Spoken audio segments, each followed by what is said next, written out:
তবে সবে মাত্র ধরেছে। কি? টিভি। ওভাবে ভেঙে পড়বেন না। এখন আপনার ভালো অবস্থা রয়েছে, হয়তো চিকিৎসা করলেই সেরে যাবে।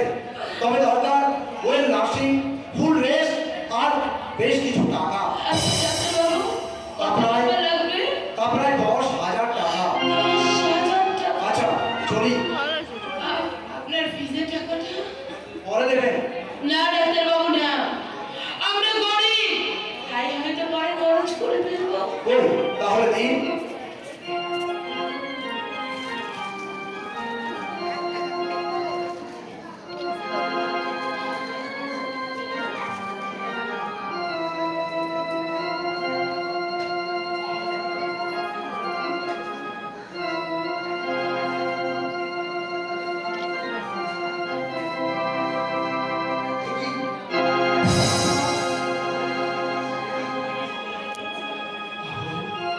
তাহলে তুমি কি সবাই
পুরনো কথা আর নাই বা মনে করালেন, তবে একটা কথা শুনে রাখ ডাক্তার, ডাক্তার তুমি এই বাড়িতে ডাক্তার হয়ে আসার চেষ্টা করবে।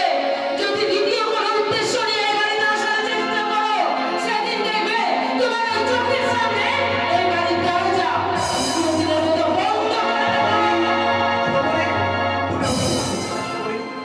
যা হারিয়ে গেছে তাকে আমি অন্যভাবে ফিরে পেতে চাই। তোমার স্বামী অশোক বাবুকে সুস্থ করার জন্য আমার যা কিছু করণীয় আমি করবো। না না ডাক্তার না, না একটা কথা মনে রেখো ডাক্তার, স্বামীর সুস্থতার জন্য আমি প্রয়োগে তোমার শ্বশুরের ভিটে বিক্রি করবো। তাও যদি না হয় তাহলে রাস্তায় গিয়ে বাবুদের হাতে পায়ে পদে পদে ভিক্ষা করে বেরোবো। তাতে যদি আমার স্বামীর সুস্থ না হতে পারি, তাহলে ভেঙে ফেলবো আমি আমার হাতের সামনা, ওকে বলবো আমি আমার স্বামীর জন্য আমি আমার স্বামীর চিকিৎসা করাবো না, আমি আমার স্বামীর চিকিৎসা করাবো না।